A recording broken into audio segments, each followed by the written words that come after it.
li baitihi ajmain. Al-Fatihah. A'udzu billahi minasyaitonir rajim. Bismillahirrahmanirrahim. Alhamdulillahirabbil alamin. Iyyaka na'budu wa iyyaka nasta'in. Shiratal mustaqim. Shiratal ladzina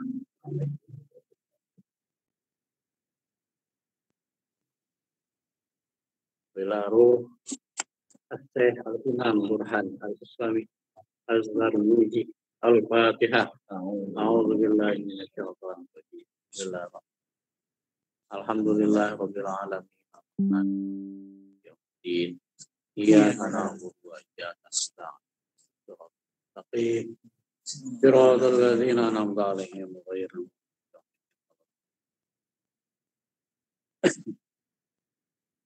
Bismillahirrahmanirrahim. Alhamdulillah.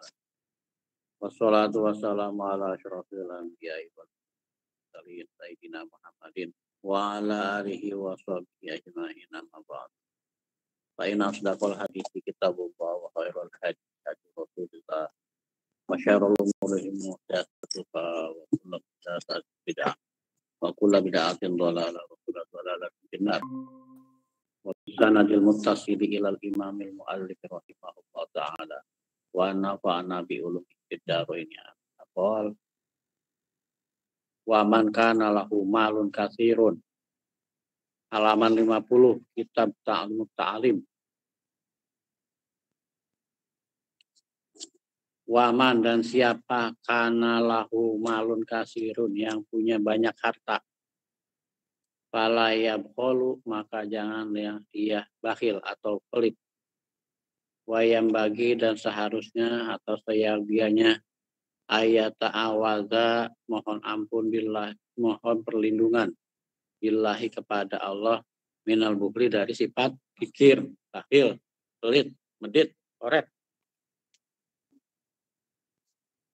Qala Nabi sallallahu alaihi wasallam, telah bersabda Rasul Nabi Muhammad sallallahu alaihi wasallam,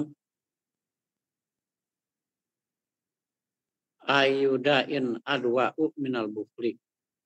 Tidak ada penyakit yang lebih berbahaya dari penyakit pelit. Wa kana Abu Syekh Al-Imam Ajal Syamsul Al-A'immah Al-Halwani rahimahullah, dan adalah Abu Syekh Al-Iman Ajal Syamsul A'immah Al-Halwani, semoga Allah merahmatinya, fakiron, beliau itu fakir. Yabi'ul halawa, beliau menjual manisan. Wakana dan adalah yuti, beliau itu memberi al-fuqaha, para ahli fikih, orang alim gitu, para ahli minal halawai, dari hasil jual manisan. Wa yaqulu, dan beliau berkata, ud'u libni, doakanlah untuk anakku. Wa bi barokati wujudihi wa i'tiqadihi wa syafaqatihi wa tadarruihi ilallahi ta'ala nalabnahu manala. Ya. Dan dia berkata, doakanlah untuk anakku.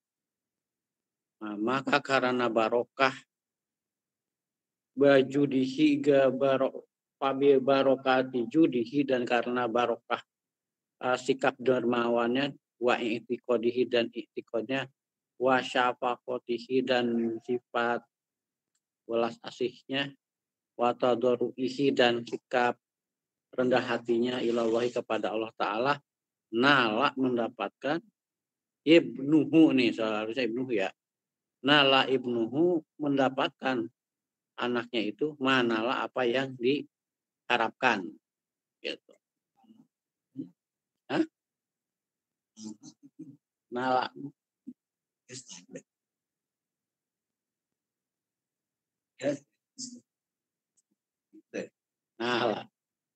nala ibnuhu manala, mendapatkan anaknya itu apa yang didapatkan.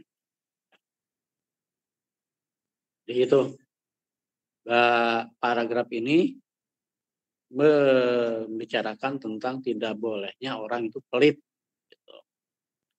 Pelit sekalipun misalnya dia, terutama kaitannya dengan sikap kita terhadap orang alim. Gitu. Terhadap orang alim, kita kan di sini bahwa Abu Syekh Imam Ajal Syamsul Aimah ini dia itu cuma sekedar penjual manisan dan dia kategorinya orang fakir. Tapi beliau ini masih sempat-sempatnya memberi kepada fuqaha, ahli fikih atau ulama lah gitu ya. Dan beliau minta tidak diodahkan untuk anaknya. Nah, karena keberkahan sikap ininya, sikap dermawannya, akhirnya anaknya yang itu mendapatkan apa yang diharapkan. Setelah didoakan, semuanya lah prosesnya itu ini semua berproses gitu ya. Si anaknya itu memperolehlah apa yang diharapkan, si bapaknya dermawan ngasih ke orang alim, kemudian orang alim itu dengan ikhlas mendoakannya, akhirnya ya terkabullah doa untuk anaknya. Nah itu mendapatkan. Dan memang dalam tradisi, termasuk dalam tradisi ini ya, tradisi tasawuf, dalam tradisi thariqah itu penghormatan terhadap guru kan ini ya bagus, luar biasa lah. Jadi, ada cerita itu seorang syekh, seorang mursyid thariqah itu tetap memberi kepada gurunya, padahal gurunya itu kaya raya. Ditanya, guru, kenapa guru tetap memberikan memberilah gitu, suka memberi kepada beliau, padahal beliau itu kan udah kaya raya. Beliau menjawab, si mursyid thariqah ini menjawab, saya begini itu karena beliau, kira-kira begitu. Jadi jangan dilihat dia udah kaya atau tapi karena proses beliau itu, murid guru-guru itu telah hadir dalam proses membentuk seseorang menjadi seperti apa, kira-kira begitu. Jadi kalau ada misalnya kita ngelihat ada ustadz, ada orang alim, kaya, itu jangan disirikin. Jangan disirikin. Wah dia kan begitu tuh karena begini-begini. Jangan. Itu karena keberkahan ilmu. Dan jangan juga, dia mah udah kaya, dia udah punya mobil, rumahnya gede, lalu kita ngasih gitu. Tetap aja kita mengharapkan keberkahan gitu. Dan jangan sampai juga orang alim itu kere.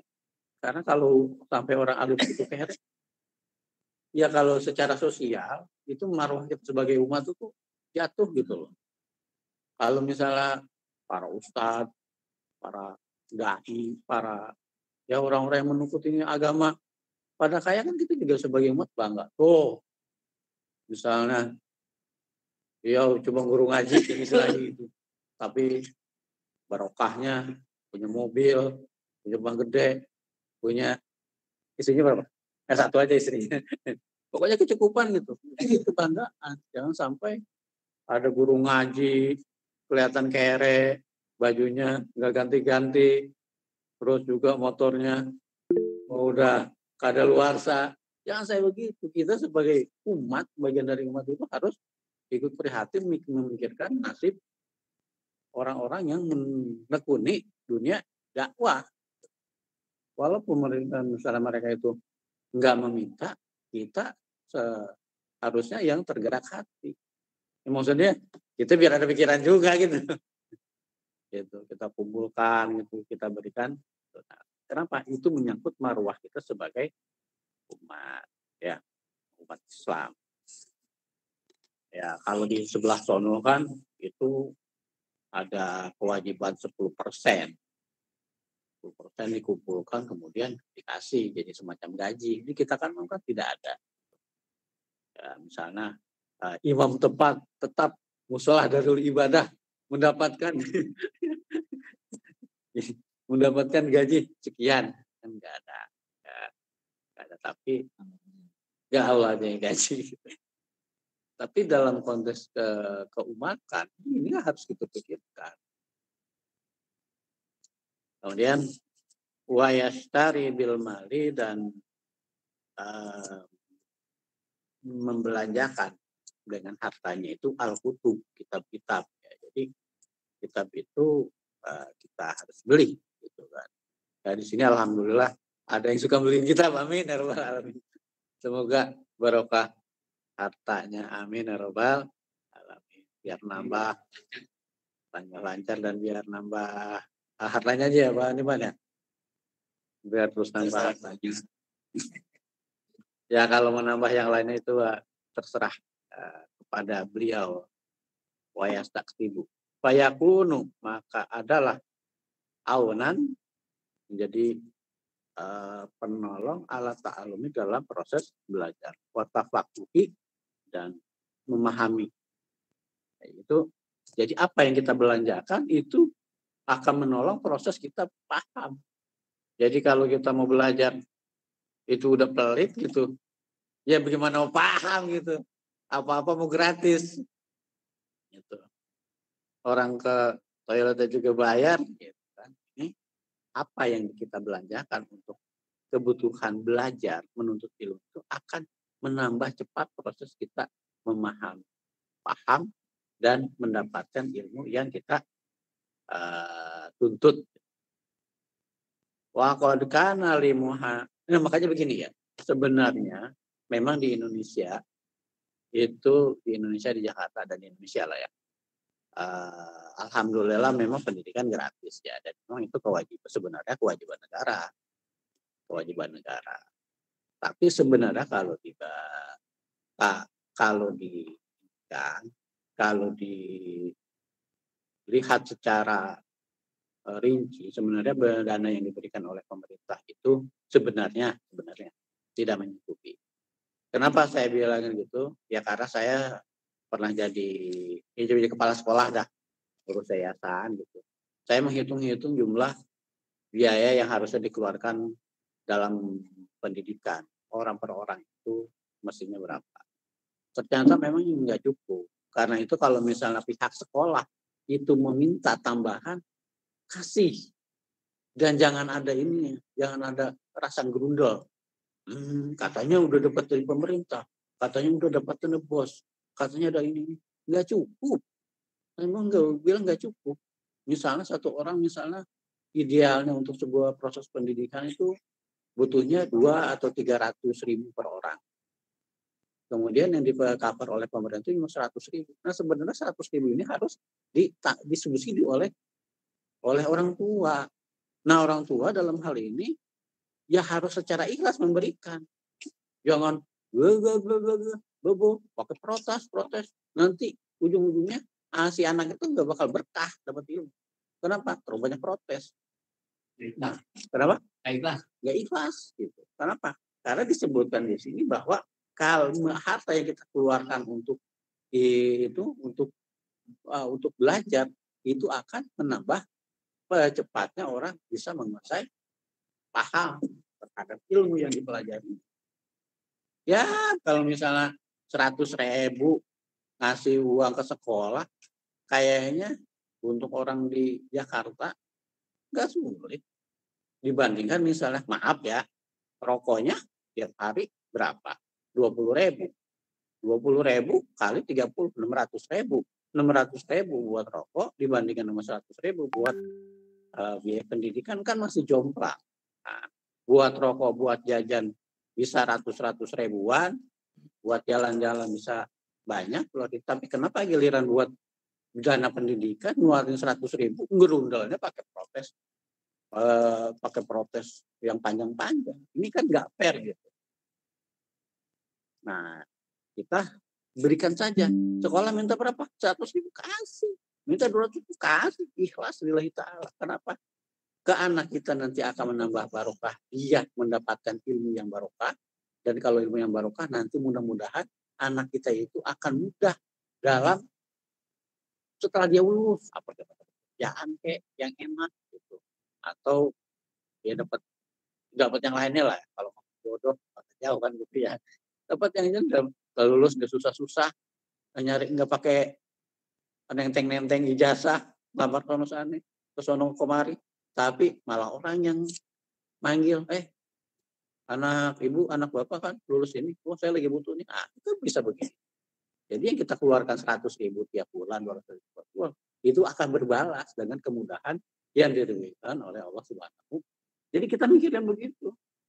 Jangan itu tadi yang sering saya sampaikan ke orang-orang tua yang suka protes sekolah itu minta uang. Buat jajan bakso sekali jajan 15.000, tapi dimintain duit 5-10 ribu sekolahan, gerundalnya minta ampun. Gitu.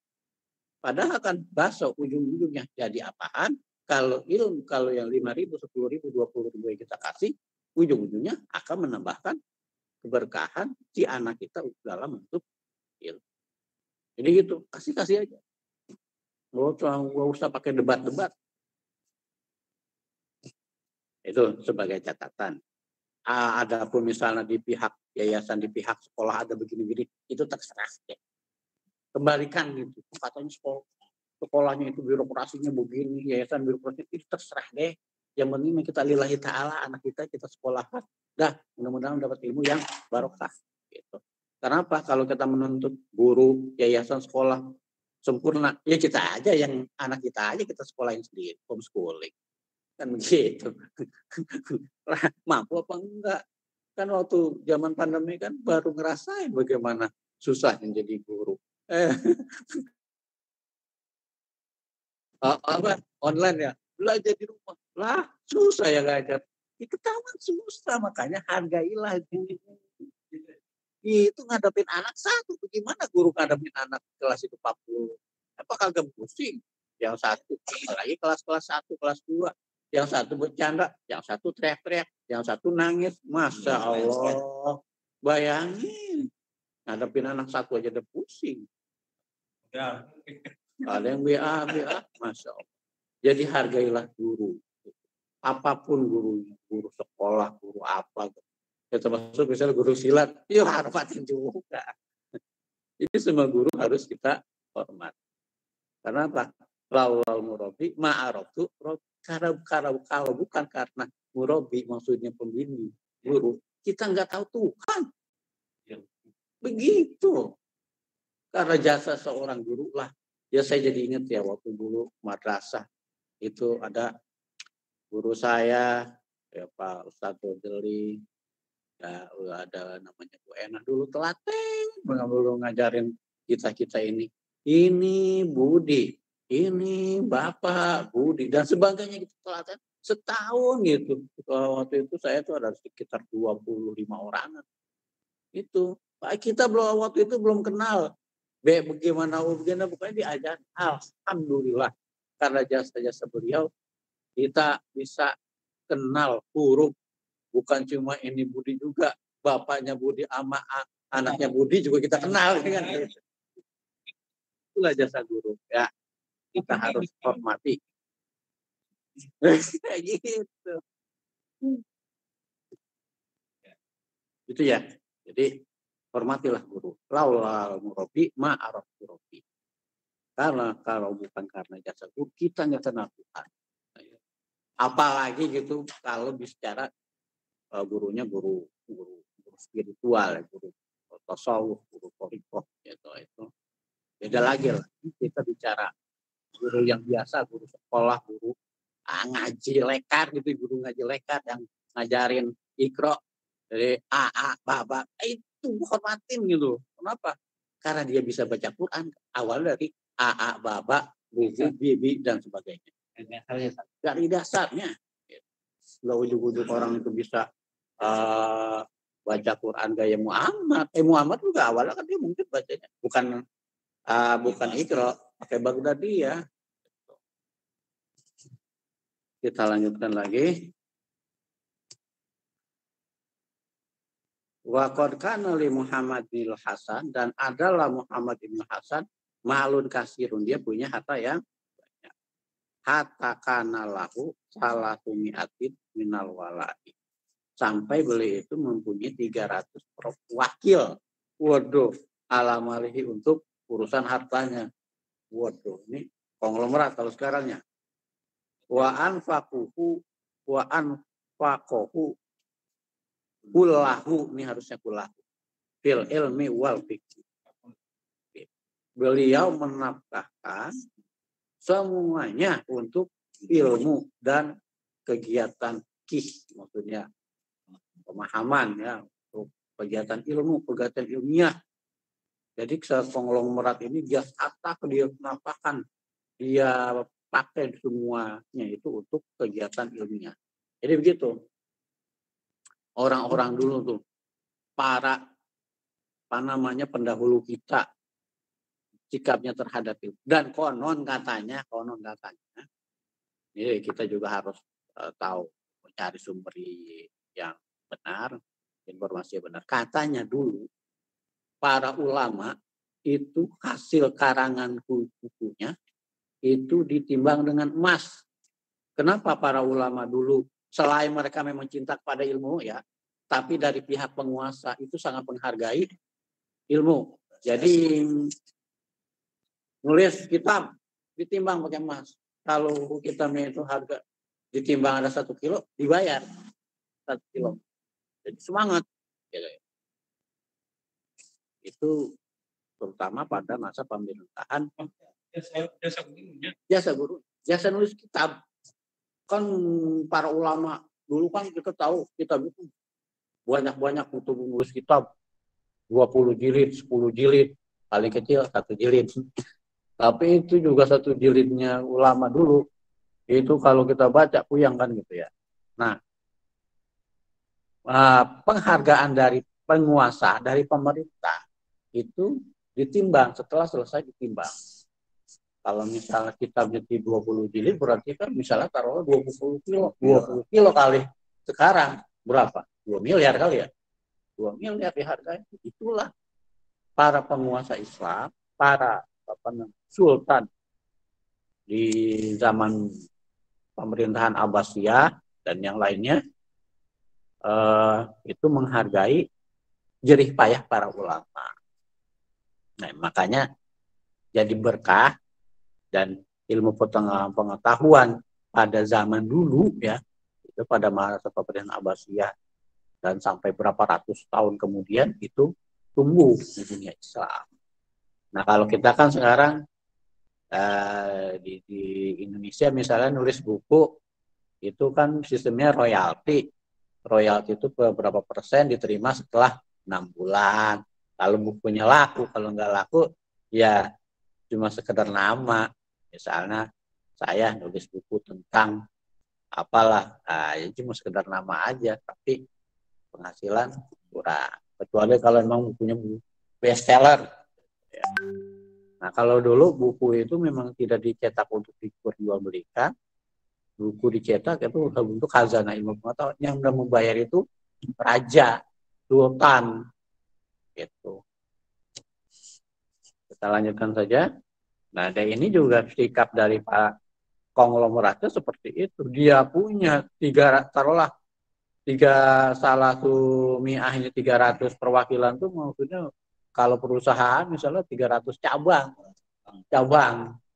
Ya bisa dibayangkan. Berarti kan ini levelnya udah level konglomerat. Dia nafkahkan itu untuk kegiatan ilmu. Jadi orang semangat gitu.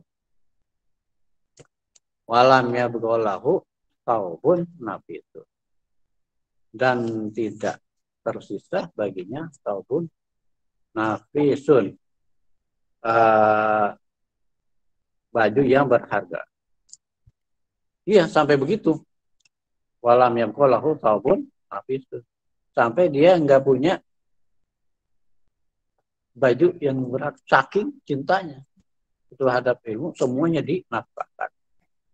Faro'ahu Abu Yusuf, maka melihatlah Abu Yusuf Pisau bin Khafir dengan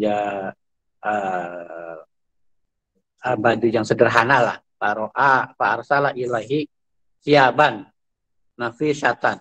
Maka dia kirim kepadanya, kepada si apa namanya sih, Muhammad ibn Hasan, baju yang bagusan. Falam yakbalha, tapi beliau tidak menerimanya. Faqala wajilalakum wa ujilalat, segerakanlah untuk diri kamu dan lambatkanlah untuk kami.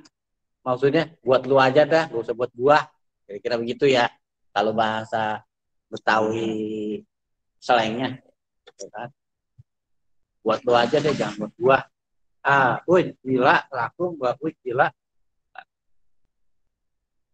wala allahu inna ma lam yakbalha wala allahu dan mungkin innama lam yakbalha, beliau itu tidak menerimanya.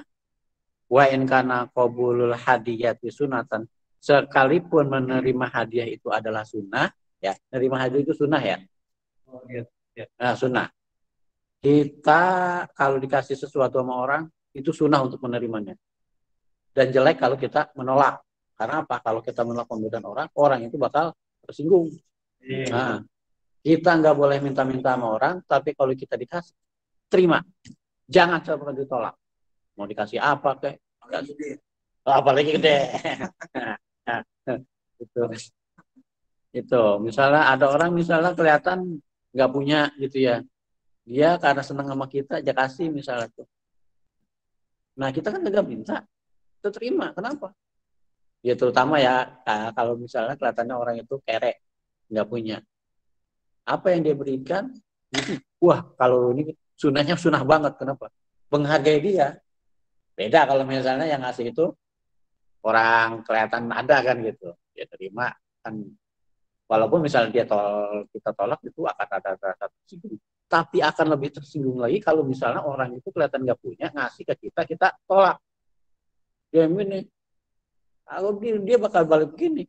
Emang lu kira gua nggak punya duit kan gitu. Nanti dia keluarin duitnya segepok, kita kan melongo.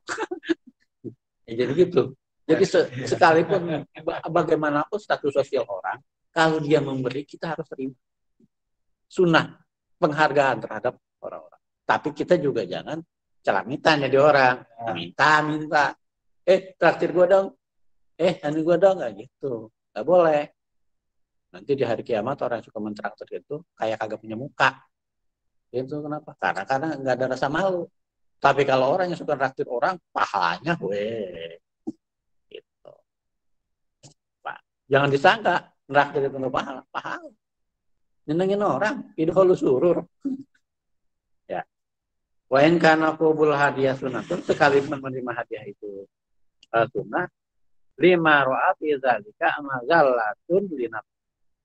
Karena beliau itu menganggap kalau dia menerima hadiah itu merendahkan dirinya. Gitu. Jadi walaupun ini beliau Muhammad ibn Hasan nggak mau nerima. Dia tahu bahwa menerima hadiah itu sunnah. Tapi dalam konteks dia waktu itu dia menganggap kalau dia menerima pemberian hadiah dari temannya itu, dia rasanya merendahkan diri dia, maka beliau tolak.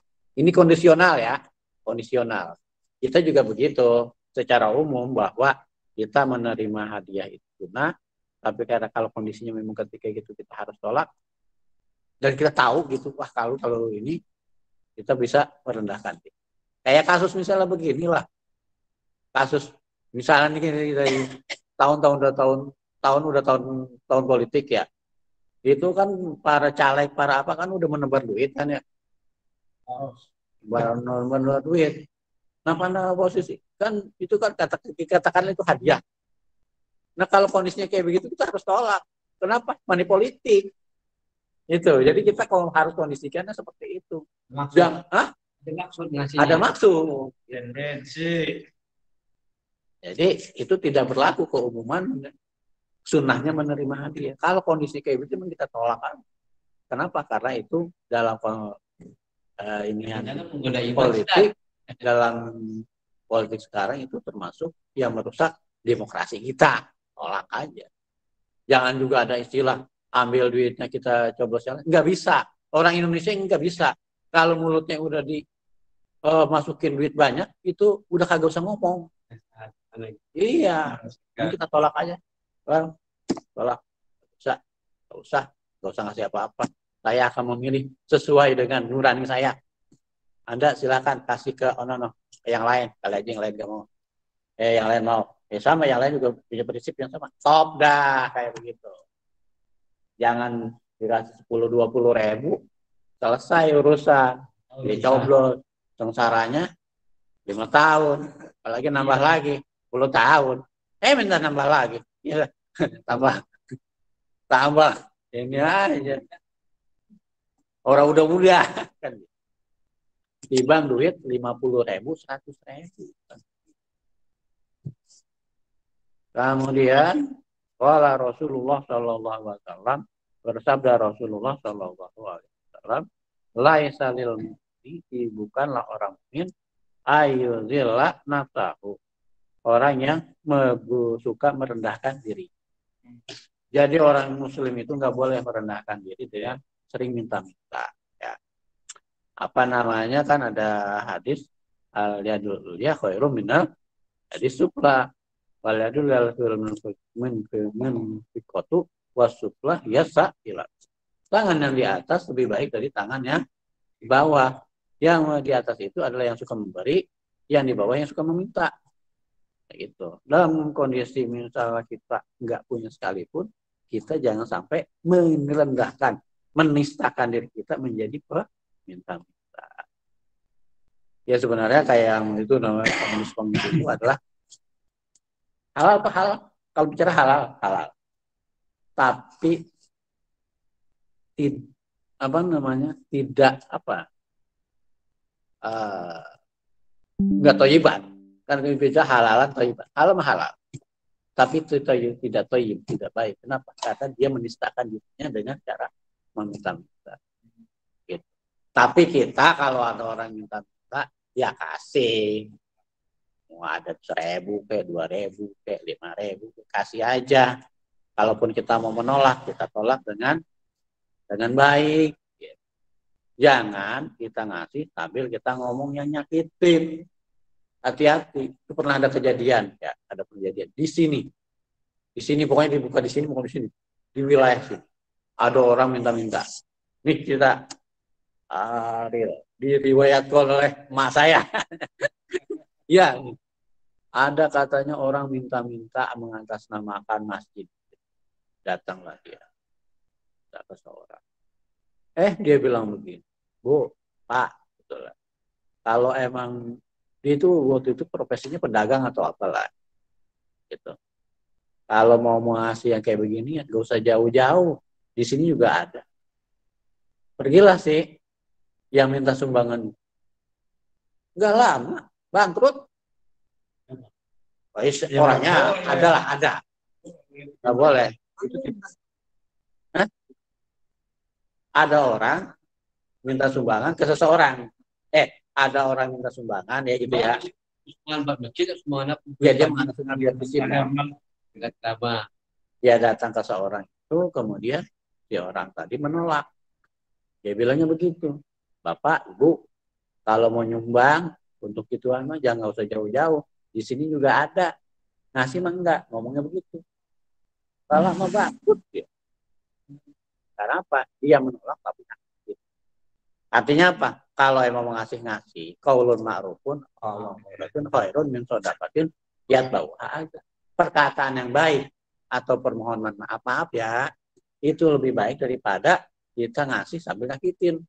Apalagi ngasih kagak nyakitin iya. Kalau kata Rasul, kudu kutilu atau mah dosa nak kan gitu. Ngasih sambil nyakitin kagak boleh, ini kagak ngasih ngomongnya nyakitin. Udah kagak ada bagus-bagus.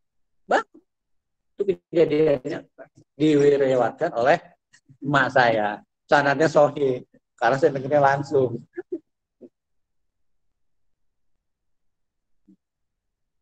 Jadi karena dari kampung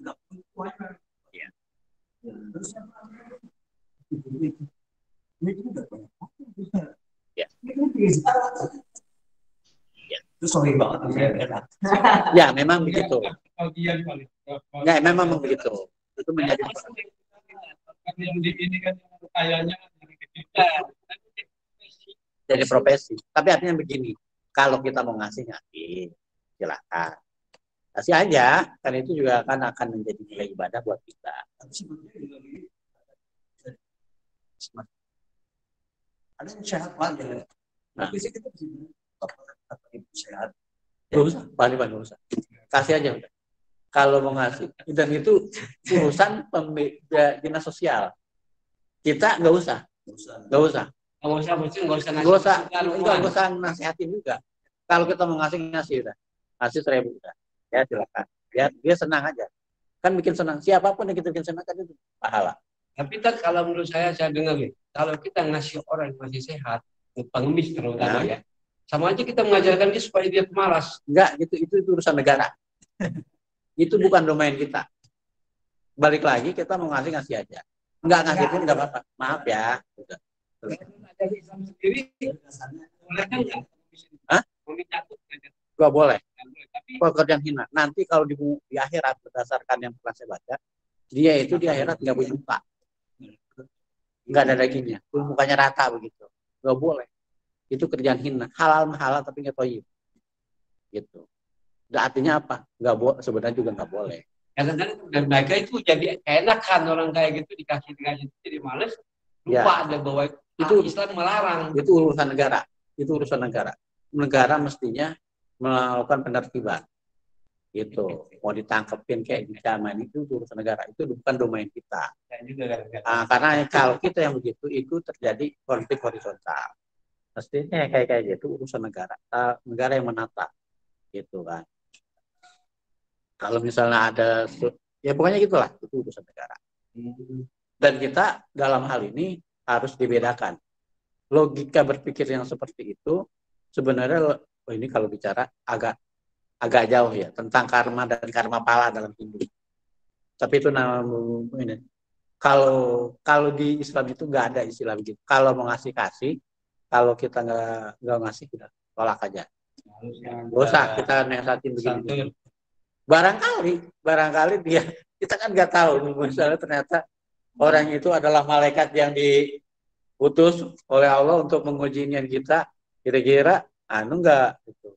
Apa yang keluar? Harta, pemberian atau ocehan atau apa kan? Ya kan kejadiannya seperti yang pernah saya ceritakan.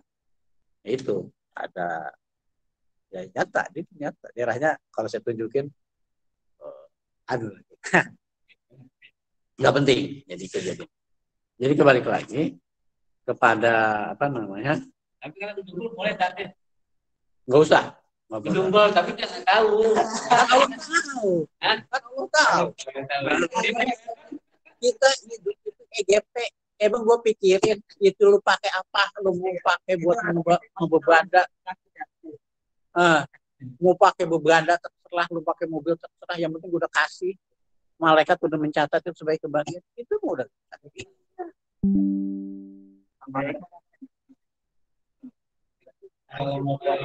Oke lah, saya sebut. Itu saya harus bicarakan. Itulah bedanya antara Islam dengan ajaran agama lain dalam hal ini. Dalam Islam itu ada namanya amal soleh yang nggak ada embel-embelnya. Kalau dalam agama yang lain itu ada namanya di sini itu ada kebaikan itu namanya karma. Gitu, karma. Dan ada yang namanya karma pala. Jadi kalau yang seperti itu dicontohkan apa karma pala? Karma yang memunculkan pekerjaan efek yang lain dari kebaikan yang kita lakukan. Misalnya begini. Nih, saya dengar ada langsung dari channel Hindu ya. Seperti tadi. Dalam agama Hindu itu kita nggak boleh memberikan sedekah kepada gelandangan atau tunawisma. Karena bisa jadi menurut mereka yang kita berikan itu akan diberikan ah, duit yang kita kasih digunakan untuk membeli senjata misalnya.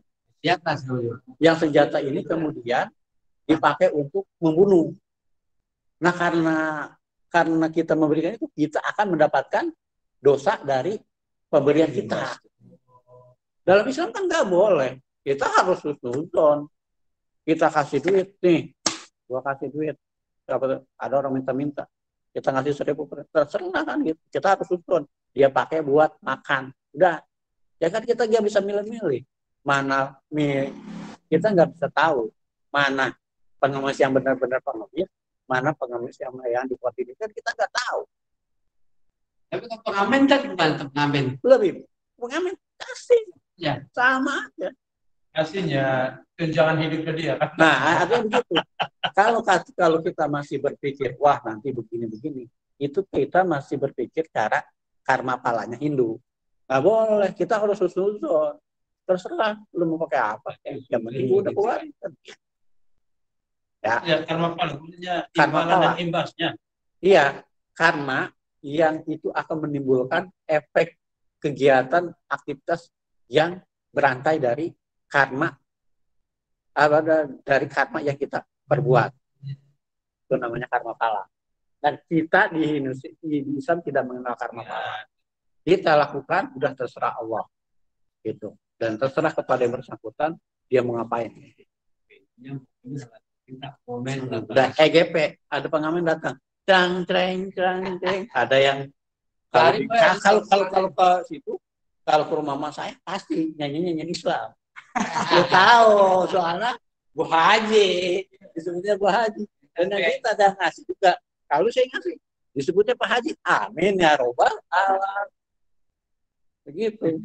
Itu kan semuanya doa. Biar katanya yang mendoain itu cereng bertini gitu apa? Kita kan nggak tahu siapa itu mereka sebenarnya. Kan gitu. Karena begini, saya pernah mendapatkan ada pengamen. Ingat kan ada yang pengamen nama perempuan yang pakai itu. Masya Allah, saya kaget waktu saya tinggal di Sawangan. Itu ada perempuan yang ngamen-ngamen ikut sholat. Habis sholat dia cerita, anak saya di pesantren. Jadi dia ngamen itu buat gayain anaknya di pesantren. Jadi hanya apa? Kita nothing tulus saja gitu. Nggak usah melihat orang itu dari penampilan fisiknya. Gitu. Orang kelihatannya gembel gitu, jangan kita nilai rendah ketimbang saya yang pakai gamis begitu. Belum tentu saya yang gamis ini lebih baik dari yang gembel. Begitu. Hati orang kita nggak tahu. Fala tuzaku anfusakum wa alamu biwangit tako. Jangan menghukumi kita yang paling bagus sementara orang yang jelek. Nggak bisa. Ukuran-ukuran fisik itu jadi. Saya kaget. Pesantren di mana? Di situ tuh di Habib yang di Parung, di daerah Kampung Waru, kampung Jati. Jadi saya tahu yang dulu pakai utama PKB, Gus Dur. Nah di Habib itu, oh di situ ya. Dia cerita begini, ya nggak sangka ngamen buat gitu. Nah itu juga yang ngamen gitu. Jangan ada kena ngamen ditindik itu paling nanti dia buat mabok. Jangan begitu. Siapa tahu dia itu ternyata di rumahnya punya orang tua yang dia lagi ngurusin sakit, dia cuma bisa ngamen, kasih aja. Itu lu pakai buat mabuk ya. Emang kalau gue pakai mabuk masalah buat lu. Jangan sok tahu gitu. Assalamualaikum Pak, Ibu, maaf saya mau ngamen buat menangkan istri saya katanya gitu ngomong. Yang nyering itu bingung. Kecuali di sana dia namanya nggak sopan. Itu lain soal ya. Kalau nggak sopan itu kewajiban kita untuk menegurkan. Tapi kalau dia sopan dan sebagainya, apalagi kalau dia ngamennya pakai salawat, wah saya mau akhirnya bukan 1.000, 5.000. Kenapa? Dia udah mau nyebut nama Rasulullah. Hasil lebih banyak. Jangan 2.000, 5.000. Kalau 10.000, kenapa? Dia cinta sama Rasulullah, kita juga cinta. Karena apa? Nama Rasulullah disebut. Mudah-mudahan kita dapat syafaatnya. Amin ya rabbal Meskipun cuma pura-pura aja gitu ya biar kita jangan bilang murah. Enggak, maksudnya gini. Ustaz, dia ngamen nih, dia situasi nih. Wah, kalau ada bilang biar ini. Terserah, itu urusan dia. Usaha Dia dia. pura-pura Banyak kita nggak boleh ngomong. Kita nggak boleh.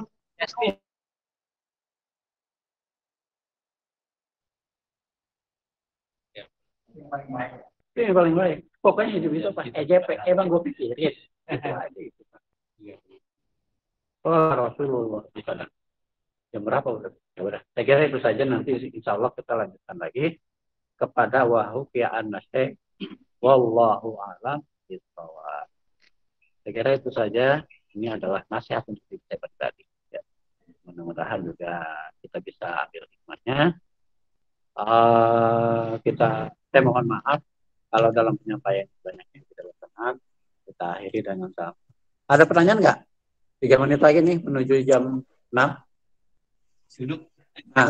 Tadi dalam masalah saya pernah juga dapat serangan juga ya. Jadi seperti tadi kalau kita memberikan komunis yang memang biasa profesi dengan jadi profesi bukan karena memang kebutuhan untuk makan.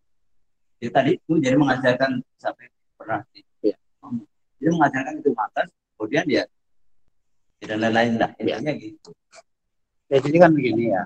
Kalau kita berbicara masalah kemiskinan di Indonesia, ya ini kita bahasanya di bahasan sosiologi ya.